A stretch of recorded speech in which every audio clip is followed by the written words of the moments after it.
set my spirit free. Oh, Lord, remember me.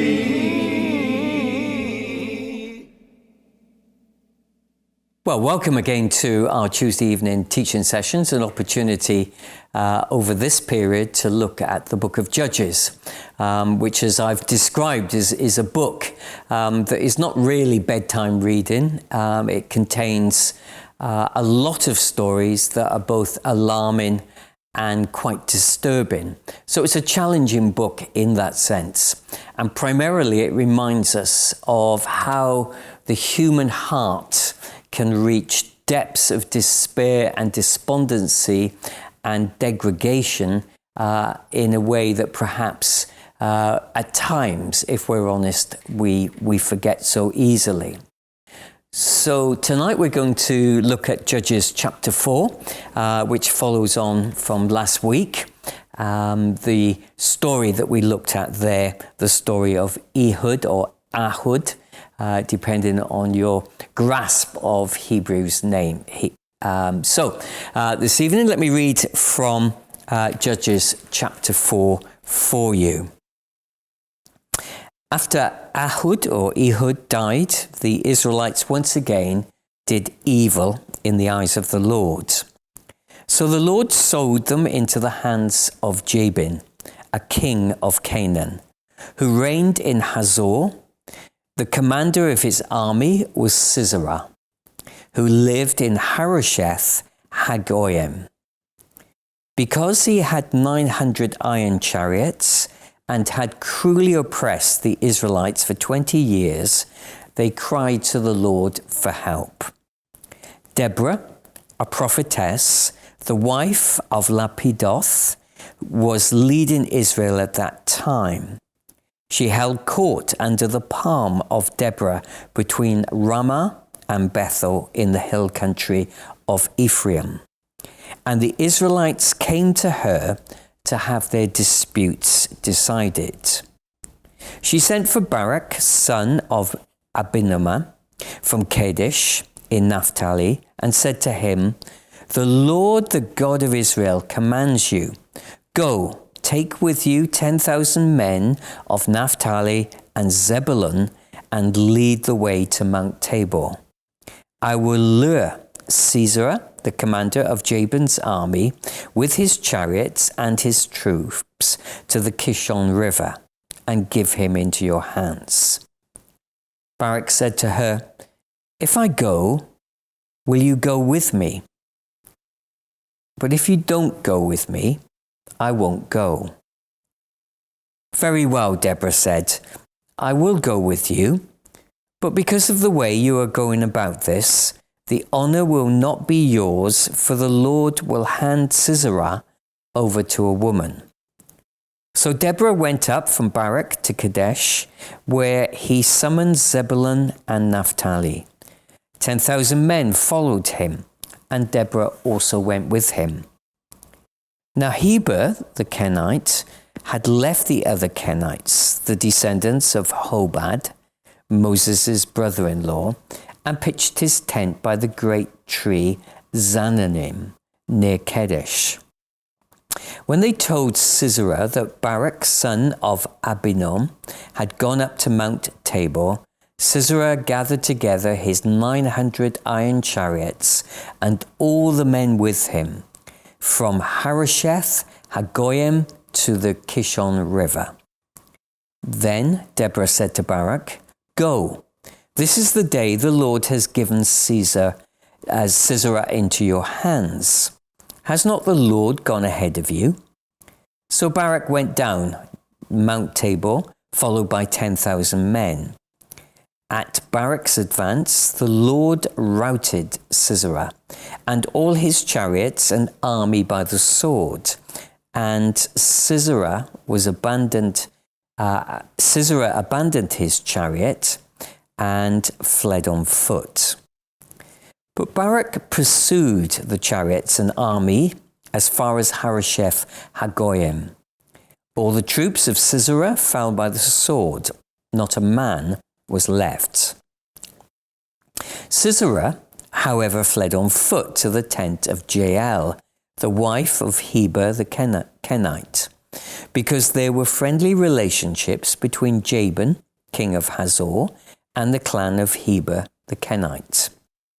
Jael went out to meet Sisera and said to him, "Come, my lord, come right in. Don't be afraid." So he entered her tent, and she put a covering over him. "I'm thirsty," he said. "Please give me some water." She opened a skin of milk, gave him a drink, and covered him up.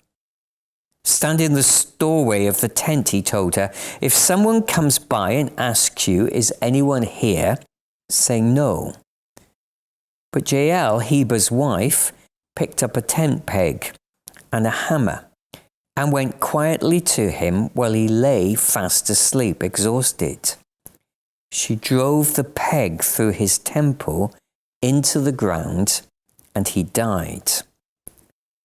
Barak came by in pursuit of Sisera, and Jael went out to meet him, says, "Come, I will show you the man you're looking for." So he went in with her, and there lay Sisera with a tent peg through his temple, dead. On that day, God subdued Jabin, the Canaanite king, before the Israelites, and the hand of the Israelites grew stronger and stronger against Jabin, the Canaanite king, until they destroyed him.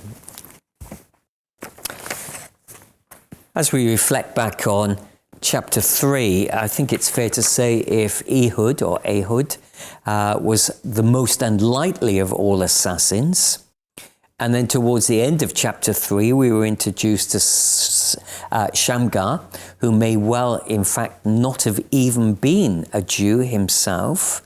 Then suddenly, the next judge that we meet is a woman. This book is really unpredictable. The setting for chapter 4 is much the same as that cycle that we've been following through from our introductory session through chapter 1, 2, and 3. It could, of course, be argued that there are some slight differences with this particular account, because clearly Deborah was already active in religious and the social life of the nation of Israel. So that's slightly different. She is already an important figure with perhaps national or nationwide recognition.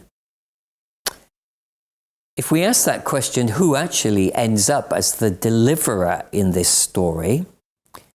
Well, it's a difficult one to answer, because no one really is defined as the deliverer. It could be well that the writer here wants us to see that this was a team effort between Deborah and Barak and, of course, Jael. Together, they would be described as bringers of God's justice.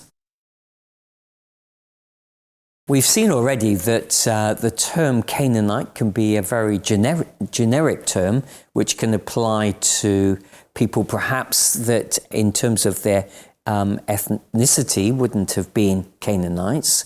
Nonetheless, what we have here in Jabin, who's the king in our story, he clearly is a Canaanite himself.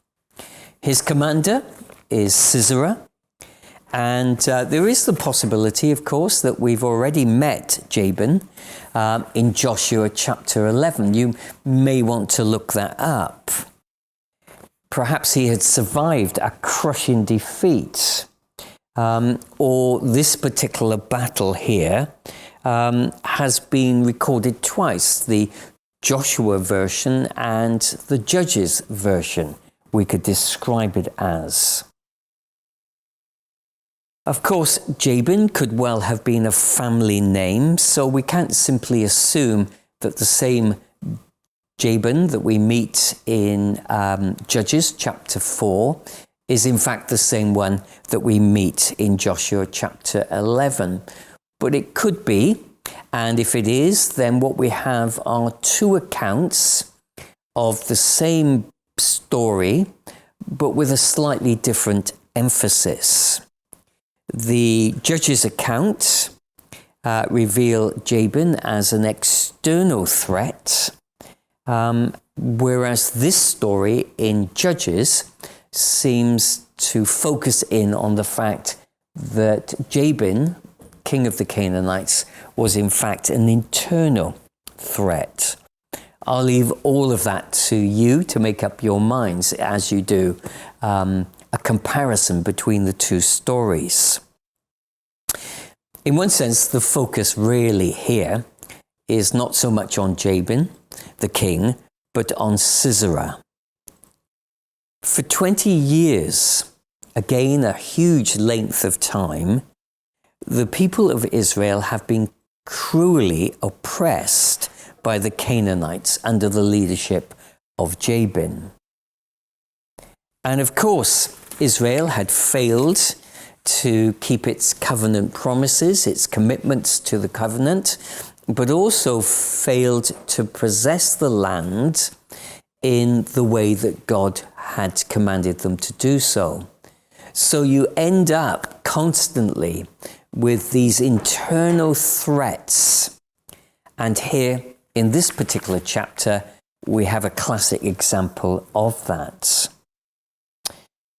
It's clear that the Canaanites that are described here under the kingship of Jabin and under the military leadership of Sisera are very, very powerful. The description we have of their military might in chapter 3 reflects what we might say in modern terms, that they actually had the equivalent of a tank regiment. Israel, at a human level, at a natural level, of course, in no way could compete at that level. So 20 years pass, 20 years of oppression and injustice.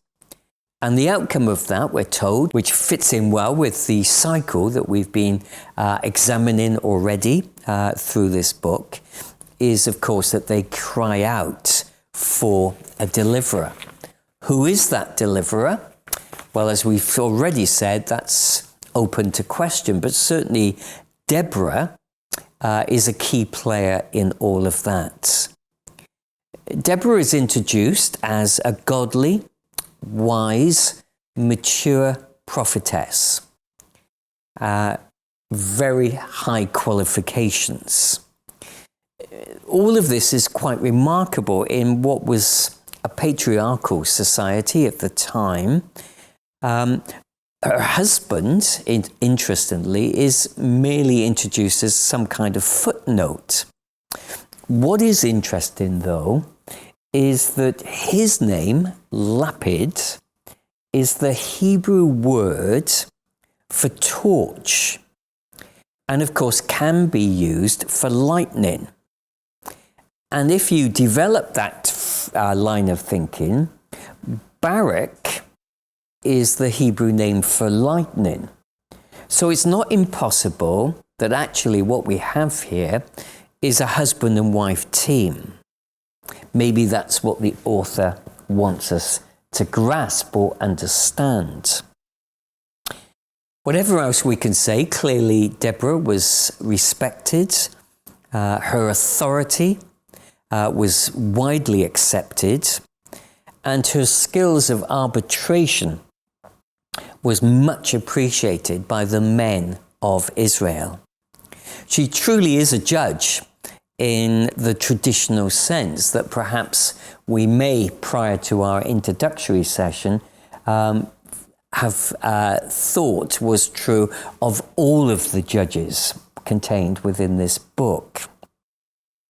But she's also introduced as a prophetess. Maybe next week, from what we read in chapter 5, we can deduce that she was some kind of worship leader, that she led communal singing. And as I say, next week we'll look at the Song of Deborah, the celebration song following on from the victory that had been achieved. It's to her, which again, in the context, the time in which this story is set, that God reveals that he's about to raise up a saviour for his people. We'll think a little bit more about Barak in a moment, but it is an interesting contrast between Barak, who seems to be fairly predictable, almost a figure that is not very inspiring in many ways. Perhaps you might even describe him as a person that seems to lack conviction or courage. But on the other hand, Jael, who is a vital part of this trio of deliverers, well, she's presented in quite the opposite way. She is scheming and very deceiving and very good at it.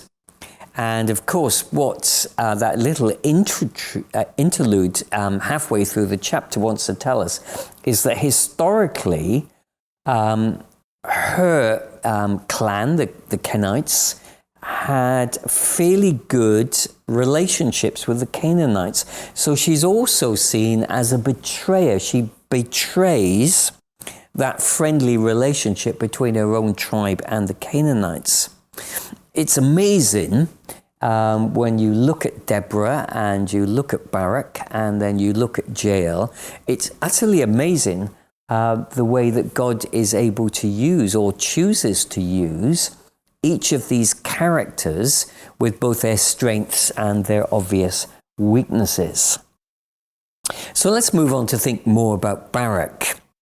Of course, it's Barak that would lead his people, God's people, to victory.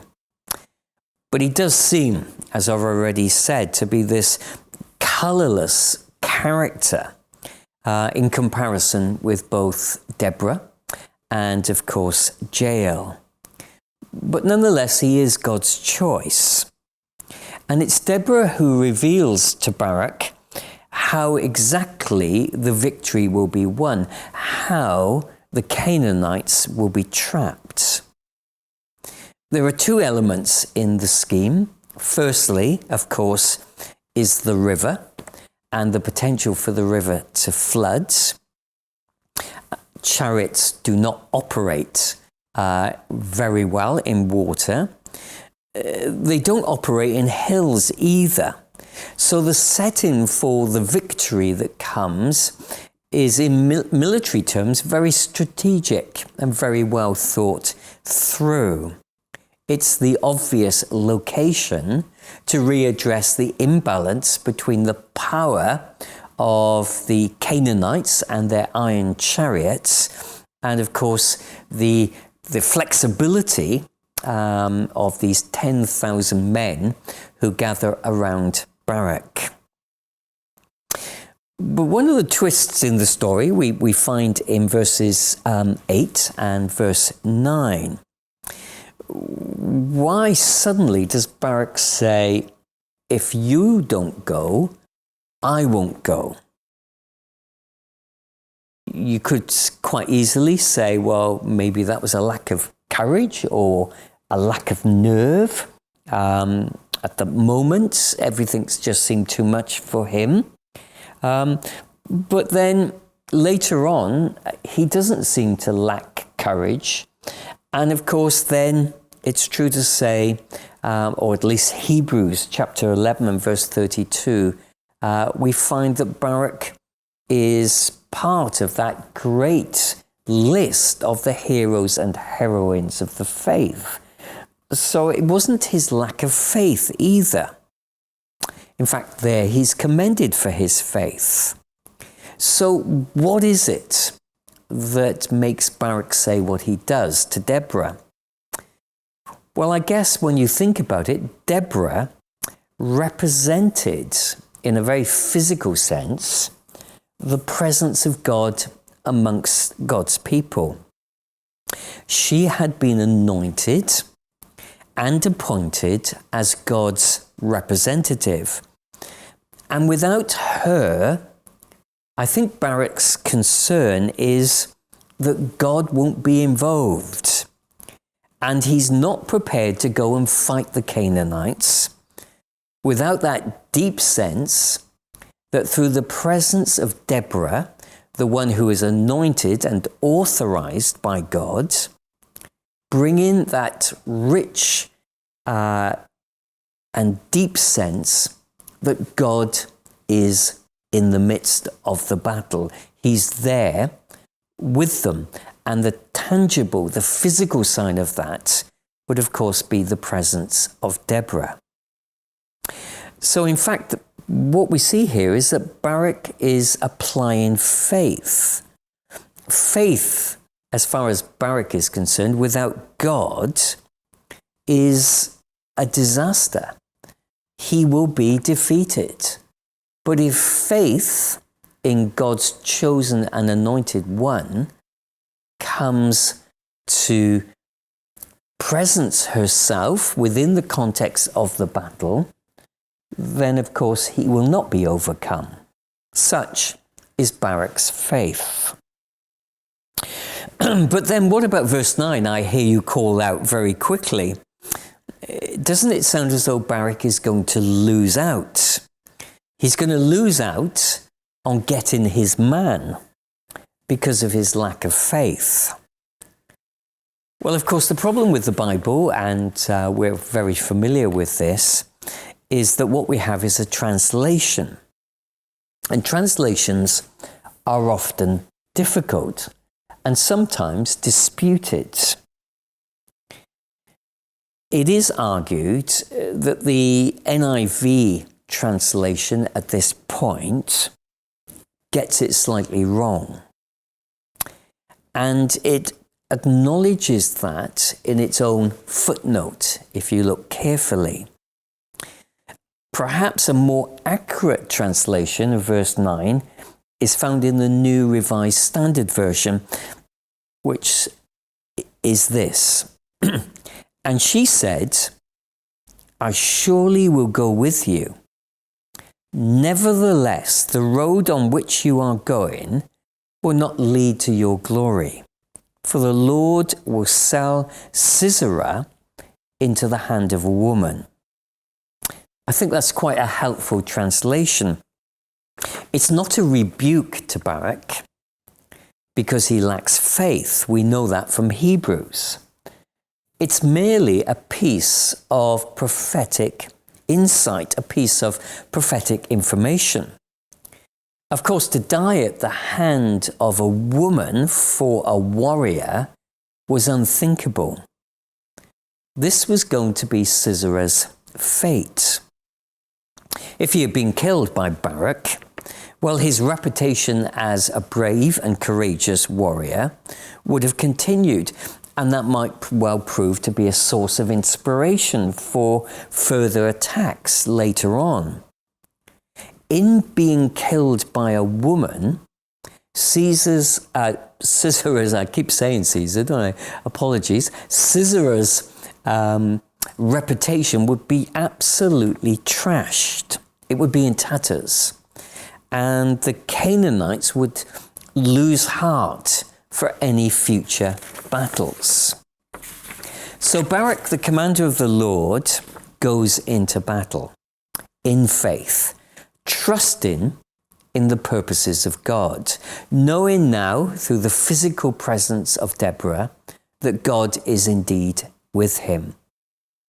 And of course, having to trust that God himself will deal with Sisera. Such is the faith of Barak. And of course, that's why he springs to mind when the writer in Hebrews 11 is thinking about those great heroes and heroines of the faith. He springs to mind for those particular reasons. Let's finish by having a think about Jael. Jael is probably the opposite end of the spectrum to Deborah. Of course, it's argued that she is scheming and deceiving. And what she actually does is break the custom of offering hospitality. She betrays her own people. She betrays the friendly relationships between her own people, the Kenites, and the Canaanites. But when you look at the story, it's Sisera who breaks every cultural rule. Firstly, he should never have gone to the tent of her husband. That was to put people in danger. And he certainly never should have entered the tent of another man's wife. That was unthinkable. He should not have put her in danger by asking her to keep watch.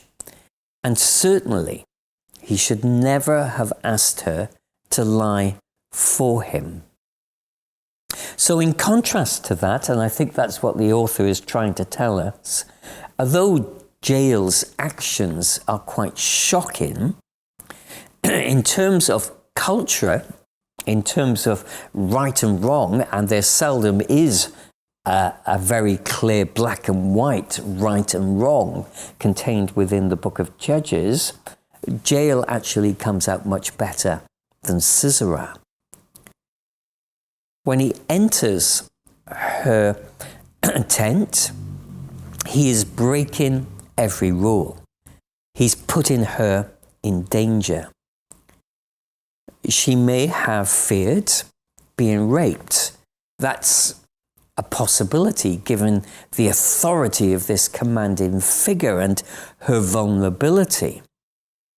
But what we see here is the author again in the most difficult of circumstances, the most grim outcome, as we saw with Ehud and the killing of the king of Eglon, is that there is some sense of humor here, or maybe better irony, because it's Sisera who in fact ends up being penetrated. In a court of law, I guess what Jael did would have been seen to be an act of self-defense. Isn't it incredible that Judges is exposing us to God, a God using methodology and using people that just seems, wow, almost unreasonable, if not impossible to us. But God can and does choose to use whoever he chooses and by whatever method he chooses to bring about his purposes. And that will continue to be the startling message that comes through the book of Judges.